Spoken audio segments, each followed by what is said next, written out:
merci de regarder cette nouvelle vidéo sur le festival des Titans, première édition. Je crois que la vidéo vient un peu tard, mais cette vidéo vous permettra de comprendre les coulisses du festival des Titans.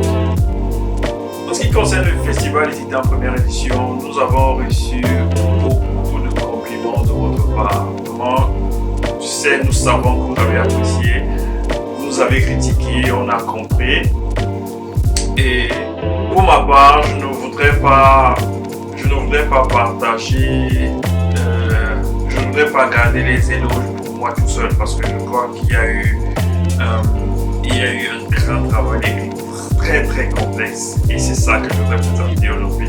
Vous savez, quand j'ai décidé de vouloir organiser le festival des Titans, j'ai pris contact avec beaucoup de personnes et avec qui j'ai essayé de partager ma vision. Certains ont adhéré et il y avait des phrases qui pour moi qui revenaient un peu plus souvent. Des phrases du genre, je crois qu'on va se comprendre.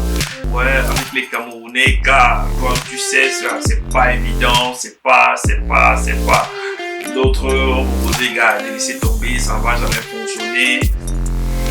Voilà un peu ce que j'ai eu à recevoir comme feedback de certaines personnes. Mais derrière moi, j'étais un peu têtu, je croyais à la vision, je croyais au projet et j'ai eu, parmi les gens que j'ai contactés, il y a certaines personnes qui ont adhéré. Alors, je voudrais partager l'expérience de ce festival avec vous, les coulisses de ce festival avec vous, afin que chacun de vous puisse comprendre tout ce qui a eu à se passer en amont, pour qu'en fin de compte, nous puissions avoir des retrouvailles aussi joyeuses comme ce que nous avons eu. Je vais faire cette vidéo en deux parties. Dans la première partie, je vais vous parler uniquement des formateurs et dans la deuxième vidéo, je vais vous parler des gens, des personnalités qui ont énormément œuvré pour la réussite du festival. Comme quoi, nous les Camerounais, malgré que on se critique énormément, il est possible de travailler ensemble et d'avoir de la réussite. Alors, je commencerai cette vidéo par le couple Giovanni et Christelle. Qu'est-ce que je peux dire sur Giovanni? Giovanni, c'est d'abord, il est clair que Giovanni c'est un gars très simple, mais c'est, disons, je dirais c'est un bon partenaire. C'est le gars avec qui tu peux aller en enfer, ça c'est déjà clair. Donc si tu dis je te suis à 100%, peu importe là où tu vas, donc tu peux compter sur sa loyauté, peu importe sur son soutien, même s'il ne partage pas ton point de vue. C'est ça. Il a tellement œuvré, par exemple, les flyers de confirmation, je n'étais plus en mesure de pouvoir les faire. Le temps m'était imparti et il y avait des tâches parallèles que je devais essayer de résoudre. Et je crois que c'est Giovanni qui a repris le travail. Il a apporté un soutien énorme dans la réussite du festival. Christelle, je crois, elle m'a donné l'impression d'être très humble. Je crois que c'est aussi la partenaire avec qui tu peux parler de tout. Tu peux t'ouvrir, elle peut te donner son avis, elle va te soutenir. Et je parlerai beaucoup de flexibilité. Voilà, beaucoup de flexibilité. Elle peut quitter de sa zone de confort pour se retrouver dans une zone de non-confort pour apporter son soutien. Steph et peur. Je crois qu'on doit, quand vous décidez de travailler avec Steph, il faut faire très attention. Très attention. Je crois que travailler avec Steph nécessite aussi beaucoup de maturité. Disons comme ça, de maturité dans les échanges. Premièrement, si vous travaillez avec Steph, il faut savoir que Steph, c'est un mec qui a bossé énormément pour atteindre le niveau que vous lui donnez aujourd'hui, que vous le connaissez. Et il sait ce qu'il a eu à faire, les sacrifices qu'il a eu à faire. Donc du coup, c'est une position qu'il défend farouchement avec raison. Donc, il faut lui reconnaître et quand vous travaillez avec Steph, il faut être précis. Il faut dire exactement à Steph ce que vous voulez et l'écouter aussi pour voir exactement ce qu'il veut. Donc, si c'est pas clair dans votre tête, c'est mieux de le demander jusqu'à ce que ce soit clair.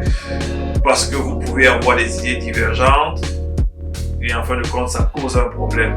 Mais vous pouvez être sûr que matière professionnalisme, c'est quelqu'un qui est très professionnel. Ça, faudrait l'avouer, il est très professionnel. Je pense que une fois que vous avez trouvé le dénominateur commun avec Steph, il vous dit, il vous suit, tant que les règles que vous vous êtes fixées au départ sont respectées, je pense qu'il sera fidèle à vous. Du début à la fin, il va donner le 100%. C'est ça. Parfois, on dit qu'il est vantard.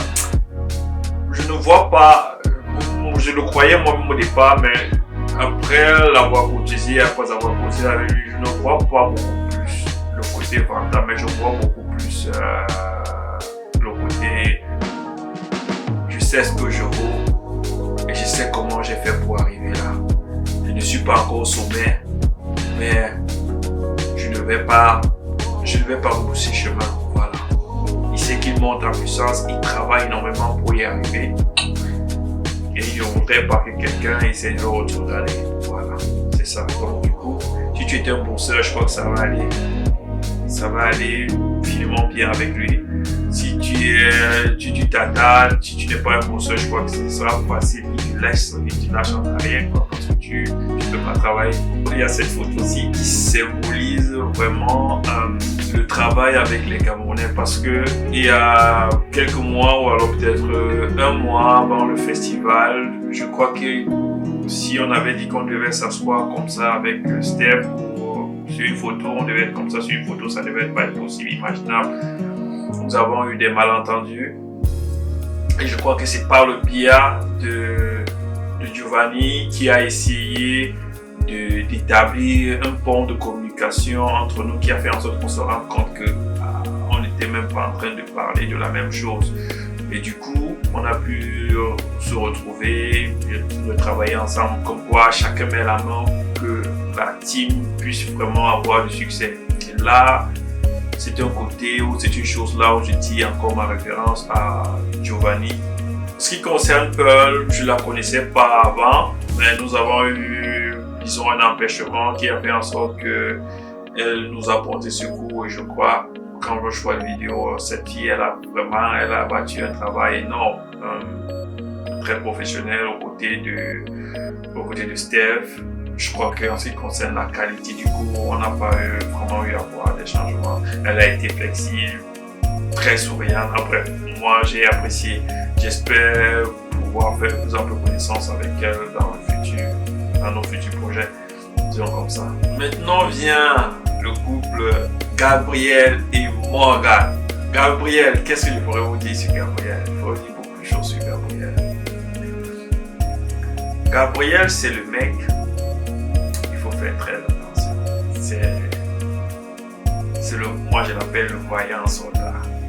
Si Gabriel te confirme il va t'apporter son secours à ton projet, il faut savoir que le gars dans ton dos, il réfléchit lui-même déjà sur ce qui peut apporter un plus à ton projet. Il te soumet ses idées. Tu peux communiquer avec lui sans problème, tu peux dire que non, ça je veux pas, ça je veux, c'est pas un problème pour le mec.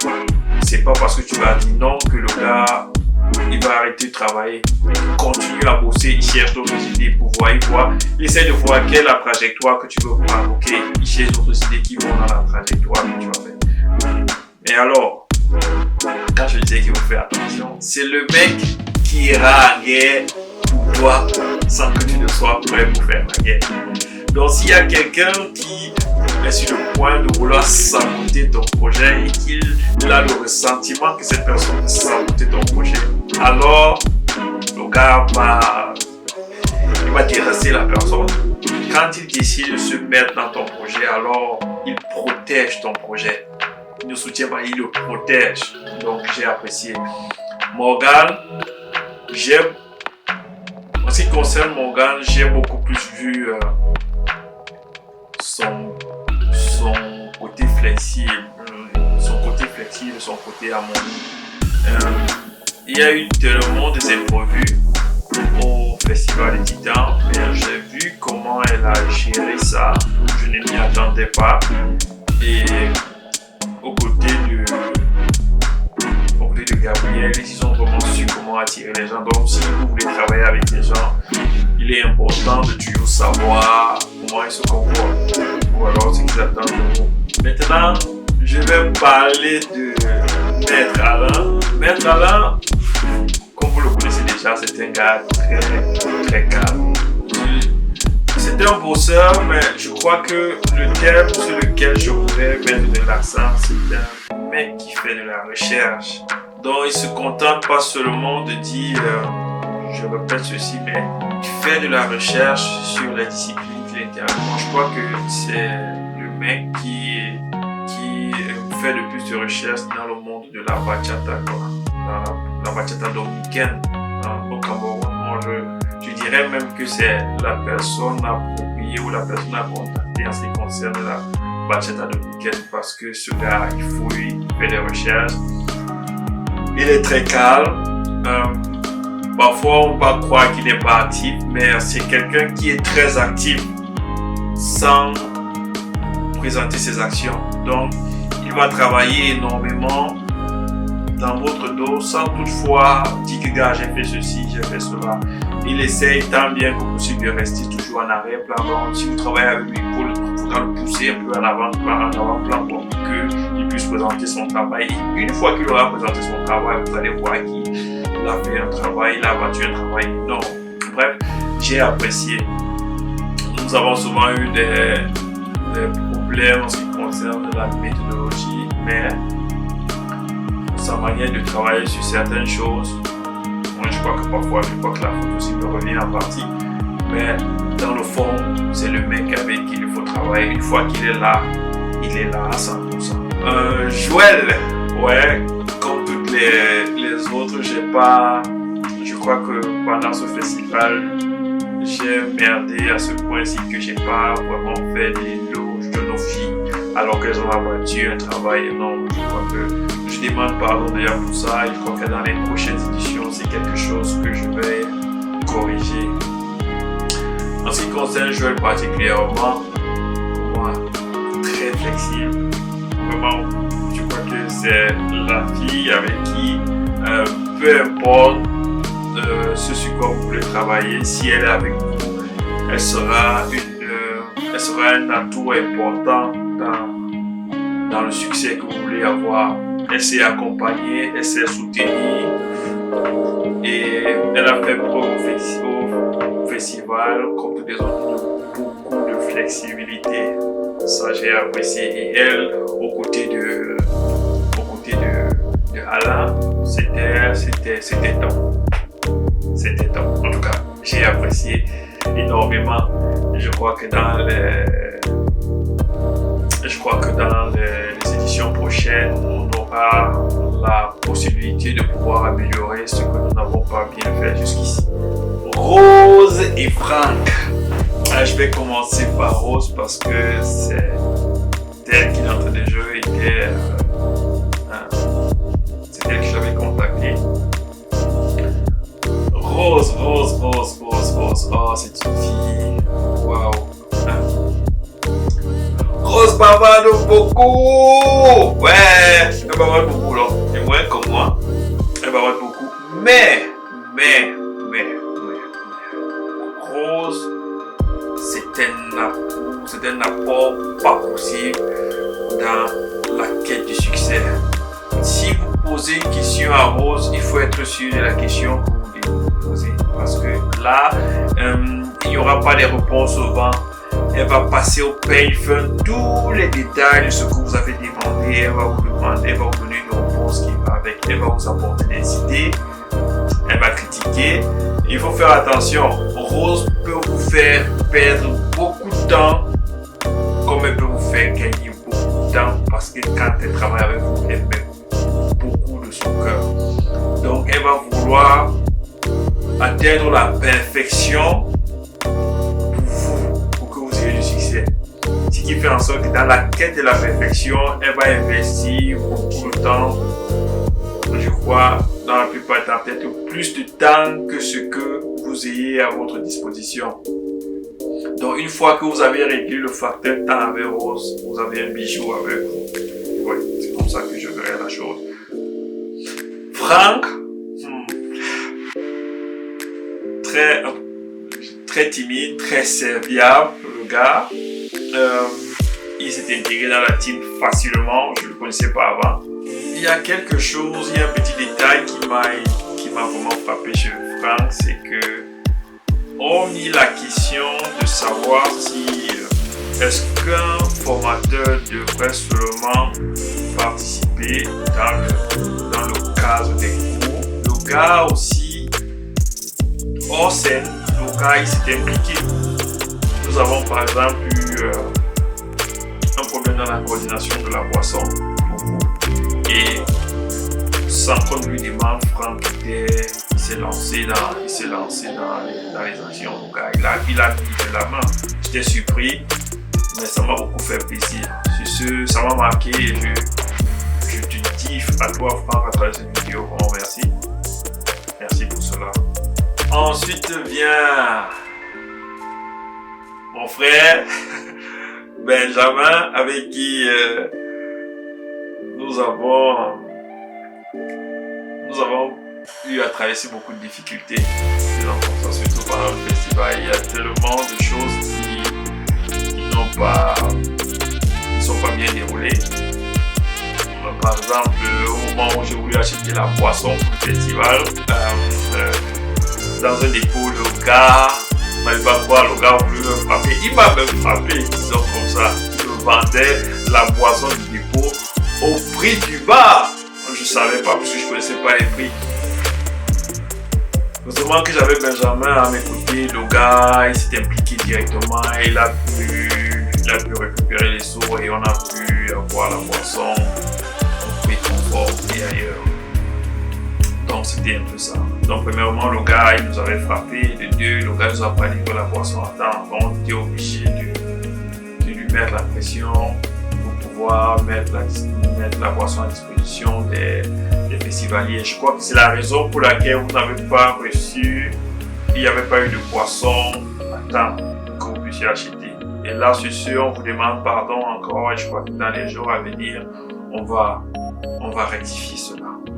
Ceci dit, les amis, les gens qui voudraient organiser des festivals au Cameroun, je vous prie énormément de ne pas croire au fait qu'on ne puisse pas travailler avec les Camerounais. C'est pas possible d'avoir du succès avec les Camerounais. Je crois que c'est possible, comme vous pouvez le voir, mais il est important de respecter les gars qui vont respecter les Camerounais, de les comprendre, de discuter avec eux, de communiquer, mais d'être clair et d'être franc.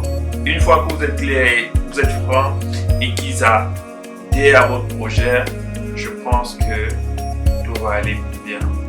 Alors, on se revoit dans la partie 2 de cette vidéo où je vais vous parler des gens qui ont bossé pour le festival mais qui sont toujours restés en arrière-plan.